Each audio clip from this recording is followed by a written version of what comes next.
Father, if someone comes to you in confession and confesses that they murdered someone, what do you do? What's up, guys? I'm Father David Michael Moses. I'm a Catholic priest, and this is one of the more intense questions I get. Now, this question is obviously referencing what we call the seal of confession. What is this, confession? Which basically means that if you come to confession, the priest can't repeat what you say.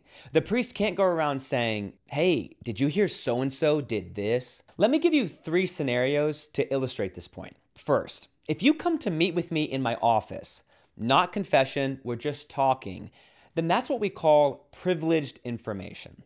I'm not bound to strict secrecy, but if I went around saying, Sally told me that her husband Joe has a real gambling problem, then that would be inappropriate. It would just be uncharitable. It was privileged information that the person trusted me with.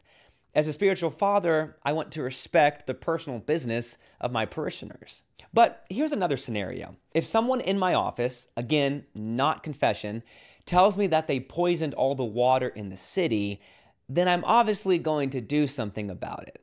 They don't have the right to keep me in secrecy just because we spoke in my office. If someone tells me outside of confession, even in private, that they are going to harm themselves or someone else, or that there's a grave danger that either of those things might happen, I am bound by love and often by law to act on that information appropriately. But by contrast, if you come to confession, we're clearly in the sacrament of confession, we're going through the ritual, then whatever you say in confession, I cannot repeat under any circumstances. We call it the seal of confession because the sins are sealed in secrecy. No matter what sins are said in confession, the priest cannot say or do anything about them. He can't even treat the person differently afterwards. And this is extremely serious. If a priest directly breaks the seal, meaning if they tell someone that a specific person committed a specific sin, then that priest is automatically excommunicated or kicked out of the church. It's extremely grave. So let's go to our question. What if the person confesses something really big, like a murder? Some say murder? What do I do? Well, here's the thing to understand. The sins I hear in confession, they don't belong to me. I'm acting in persona Christi, or in the person of Christ. The sins belong to God. I do have a chance as a spiritual father to offer some advice. Really, the confessional is the only place where you can bring your deepest, darkest things and know that it's going to stay there. But that freedom gives me the chance to help you see how important it is to be sorry for the sins and to try to repair any damage caused by them. I can say, hey, this is a problem.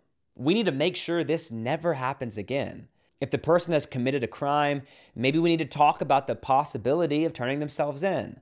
But I couldn't require anyone to reveal their crime. For example, a priest cannot make someone turn themselves in for their penance. I could suggest it, but at the end of the day, that would be up to them. If someone else is being charged with a crime they committed, that injustice should be rectified. So, if someone comes to me in confession and confesses that they murdered someone, what do I do? Well, I forgive them in the person of Christ. That's the power of what Jesus did on the cross. What he did is enough. Even for murder, what Jesus did is enough. For what I've done, it's enough for what you've done. So, if you've been away from confession for a while, today might be a really good day to start again. Hope you found that helpful, and we'll see you guys in the next one. God bless.